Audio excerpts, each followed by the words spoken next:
Assalamualaikum. Greeting to my lecturer and my fellow friends. I'm Nur Zulaika.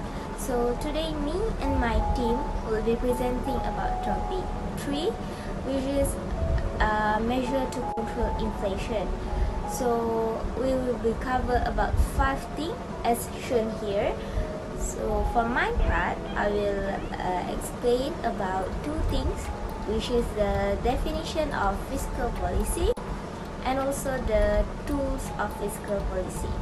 So I will start with the definition of fiscal policy first. So what are the meaning of fiscal policy? Fiscal policy refers to the use of government spending and tax policy to influence economic conditions, especially macroeconomic conditions, including aggregate demand for goods and services, employment, inflation, and economic growth.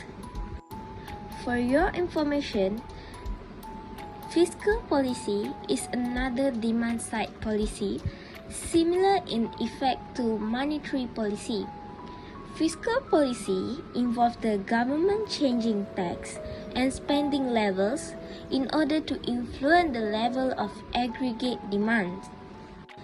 Fiscal policy is paramount to successful economic management since taxes, spending, inflation, and employment all factor into gross domestic product, which is GDP. During a recession, the government may employ expansionary fiscal policy by lowering tax rate to increase the aggregate demand and fuel economic growth. In the face of mounting inflation and other expansionary symptoms, a government may pursue a contractionary fiscal policy. Next, fiscal policy is often contrasted with monetary policy, which is enacted by central bankers and not elected government officials. The government may implement fiscal policy to shape the number of products and services that people can or will demand. In fiscal policy, a higher rate of income tax could reduce spending, demand, and inflationary pressures through fiscal policy. So now I'll go to tools of fiscal policy. There are 2 tools of fiscal policy, which is government expenditure and also tax. Okay, first of all, fiscal policy and fiscal initiative are thus effective weapons of demand pull inflation management. So now I will explain about tools of fiscal policy and how to control inflation by this tool. Okay, first of all, inflation occurs when spending on goods and services outstrip production. Prices can rise because of supply constraints that increase the cost of producing goods and offering services, or because consumers, enjoying the benefit of booming economy, spend their excess cash faster than the producers can increase production. Now I'll go to the first tools of the fiscal policy. The first tool is the government expenditure. In order to control inflation or to reduce the inflationary pressure, government need to reduce the expenditure, or they can decreasing the government spending either through cuts in government spending or increase in taxes. Government should postpone some development projects and reduce its operational expenses in times of inflation. A reduction in government expenditure will bring a direct multiplier effect on the aggregate demand, causing the aggregate demand to decrease, hence bringing down the price level. Next, I will go to the second tools, which is tax. tax influence the economy by determining how much money the government has to spend in certain areas and how much money individuals should spend. It is necessary to take away the excess purchasing power of the public by the way of tax. It helps to moderate the demand for goods and services to match with the supply. So, for inflation, increasing tax rates and imposing some new tax can control the inflation. In times of inflation, the government tends to implement regressive tax structure or increase its indirect tax on goods and services to reduce the disposable incomes of individuals.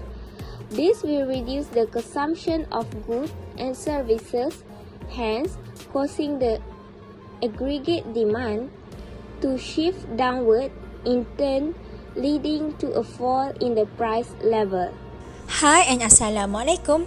My name is Nidina Aishah binti Zaidin and I'm going to talk about definition of monetary policy, tools of monetary policy, and how to control inflation.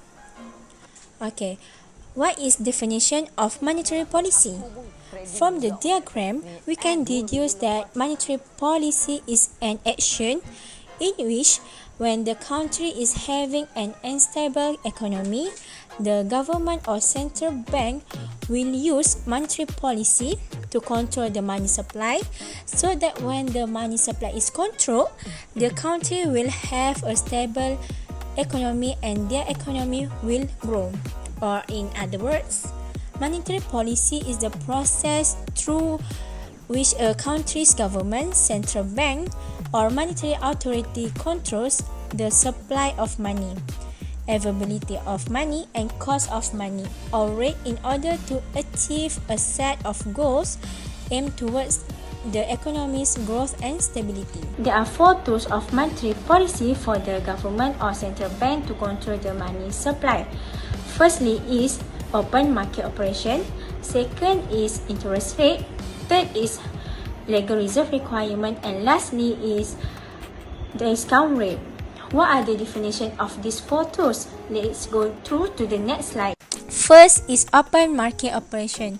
The definition of open market operations refers to the purchase and sale of securities in the open market by a central bank, which are a key tool used by Federal Reserve in the implementation of monetary policy.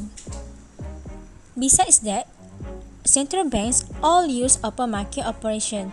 With open market operation, the central bank can create new money by buying government securities such as treasury bonds and issuing new money. The central bank can likewise contract the money supply by selling those securities from its balance sheet and removing the money received from circulation. The central bank can either purchase or sell securities issued by the government to affect the money supply. For example, central banks can purchase government bonds.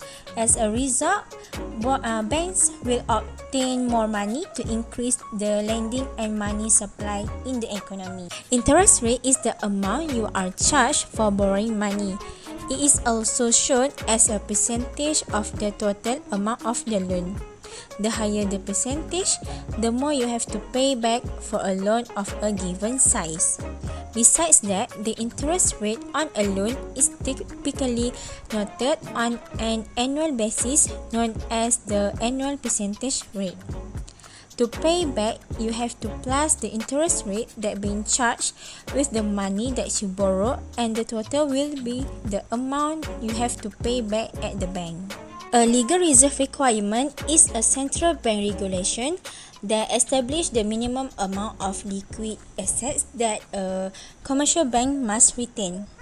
The central bank determines this minimal amount, typically referred to as the commercial bank's reserve, based on a fixed proportion of the bank's deposit liabilities.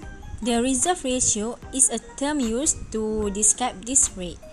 Though definitions differ, commercial bank reserve typically consists of cash held by the bank and physically stored in the bank vault, as well as the amount of the bank's balance in the central bank's account.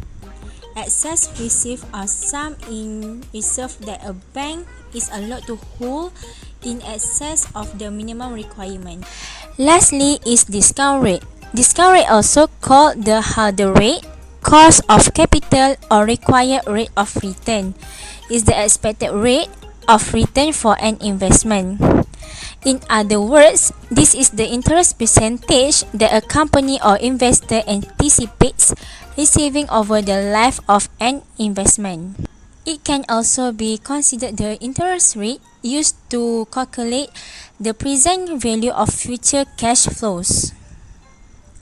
Thus, it is a required component of any present value or future value calculation. Investors, bankers, and company management use this rate to judge whether an investment is worth considering or should be discarded. Next is how to control inflation by using contractionary monetary policy tools. A contractionary monetary policy is generally undertaken by a central bank or a similar regulatory authority. The central bank usually sets a target for the inflation rate and uses the contractionary monetary policy to meet the target. First tools of contractionary monetary policy to control the inflation is increase the short-term interest rate. Interest rates are the primary monetary policy tool of a central bank. Commercial banks can usually take short-term loans from the central bank to meet short-term liquidity shortage.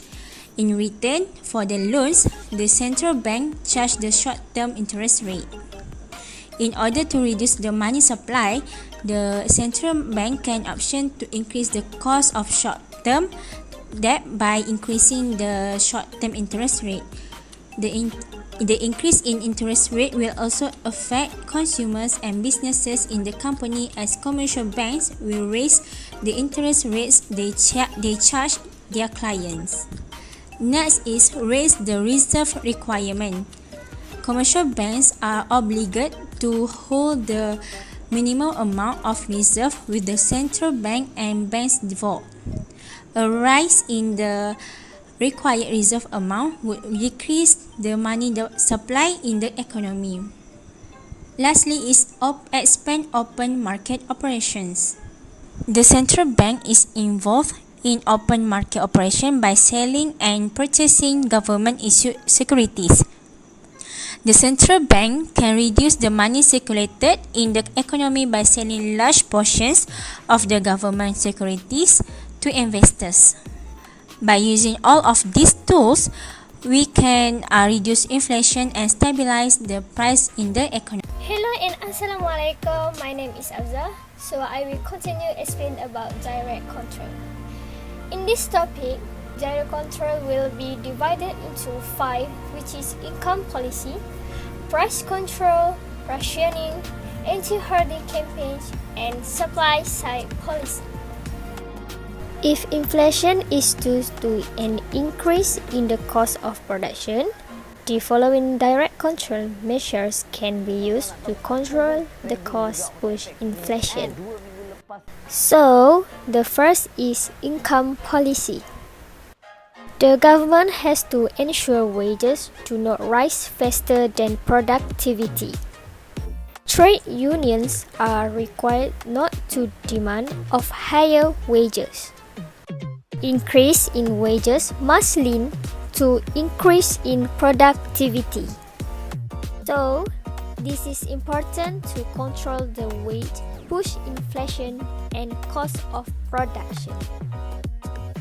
Second is price control.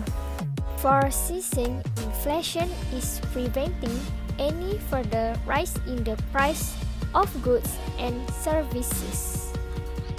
So, as you know, in this method, inflation is suppressed by price control but cannot be controlled for the long term. With that, The government will control directly on price of certain goods.